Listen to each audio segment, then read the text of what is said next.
خب چقدر زمان تا این روز خوفناک باقی مونده؟ 10 سال؟ 100 سال؟ یا حتی بیشتر؟ رسول الله علیه السلام فرمودن که قبل از اومدنش نشونه‌هایی ظاهر میشن. بعضیاشون کوچیک و بعضیای دیگه بزرگن. حالا بیایید در مورد بعضی از نشونه‌های کوچیک صحبت کنیم و بعد بریم سراغ بزرگترها. و در آخر خودتون قضاوت میکنید که آیا قیامت نزدیکه یا هنوز راه داره.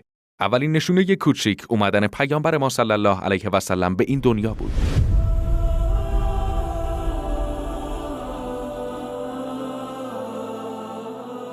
چون ایشون آخرین پیامبری بودن که الله فرستاد. خیلی از منابع این رو اولین نشونه از نشونه‌های کوچیک میدونن. به عبارت دیگه آخرین معلم این مدرسه‌ای که بهش میگیم دنیا اومده و رفته. پس آیا فارغ التحصیلی واقعاً میتونه دور باشه؟ نشونه دیگه اینه که قرآن اهمیتش رو توی زندگی مردم از دست میده.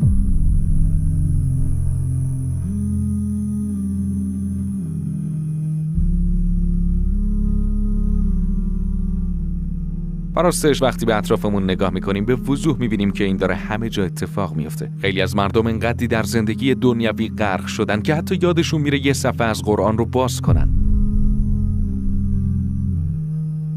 من خودم انقدری با کار و زندگی مشغول بودم که وقت نمیکردم قرآن بخونم. آخرین باری که قرآن خوندم وقتی بود که توی بچگی یاد گرفته بودمش. و شاید شما هم یکی از این افراد باشید. نشانه دیگه اینه که نماز ترک میشه. برای اینکه متوجه بشید مردم کم نماز میخونن کافیه مدرسه یا محل کارتون رو ببینید. بچه‌ها من دارم میرم مسجد، کسی هست برای نماز بیاد؟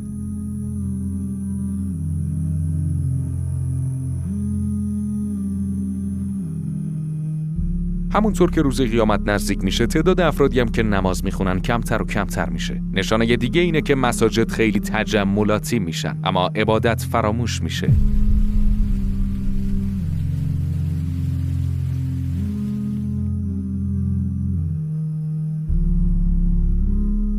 نشانه بعدی ملحمة الکبری است، جنگ بزرگ. این جنگ هم یکی از نشونه های قیامته.